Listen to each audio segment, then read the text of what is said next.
हो का हो ए का बहू का कहल चाहतरू? जोते आइल बड़ो आ कि ऊपरे ऊपरे खाली कुर्सी आइल बड़ो। अरे तो बहूजी हमार कौन दोष बा हो, ई तोहरा खेतवे के न दोष बा। सुना का कहतारू कह। काम करे में कसर मसर, पैसा 1 रुपया कम ना चाहिए। अरे तो डीजल इतना महंगा बा तो पैसा कैसे कम होई हो? सुना हमार बात। बोलो। जनी ऊपरे ऊपरे छलकाव देवरू, छलकाव देवरू, फर भीतरी ले जबरी ढुकाव देवरू,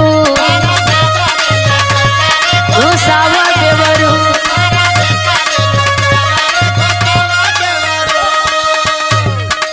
ए भौजी का ये अपना खेत के दोष ना देतारू, कहतारू कि धसा के जोत।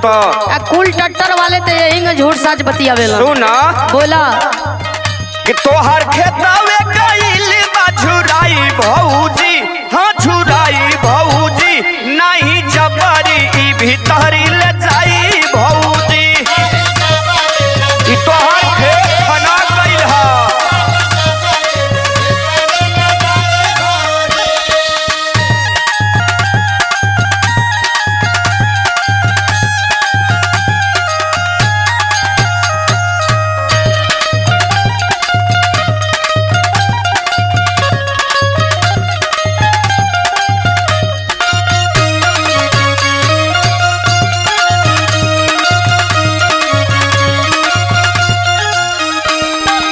सुना बोला।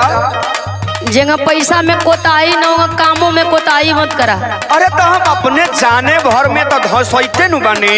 ए बढ़िया से फार लगावा, भीतरी ले निमन से खेत जोता। अच्छा अच्छा, हमरा के तू सिखैबू, इतना पुरान ड्राइवर हम हई। का चाहत हुआ खेत में से भगा दे का? अरे भाई ऐसन काहे बोलत तारू हो? सुना बोला।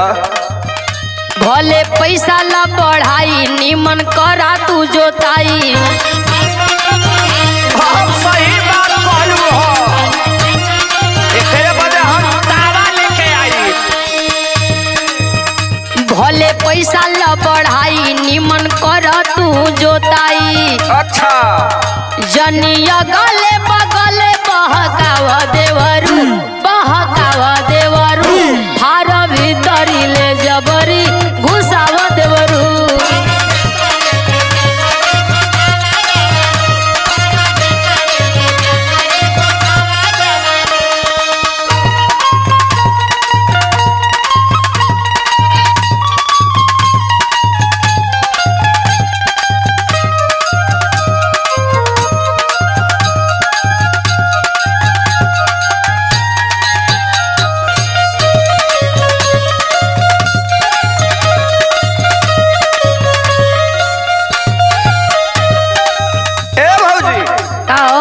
हमारा परले त ऐसन जुगाड़ बा कि तोहार ठनकल खेत के बन्ने बन्ने उलाट दे। अच्छा लेकिन सुना बोला। बाटे टाइट तोहर खेत नहीं दे पैबू हो रे, पैसा ना दे पैबू।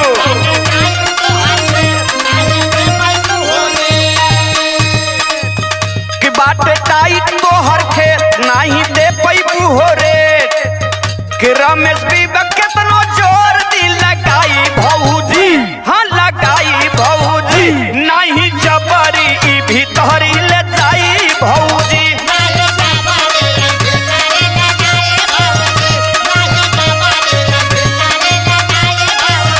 फार भीतरी ले जबरी घुसावा देवरू, नहीं जबरी ई भीतरी ले जाई भौजी। फार भीतरी ले जबरी लगावा देवरू, नहीं जबरी ई भीतरी ले जाई भौजी।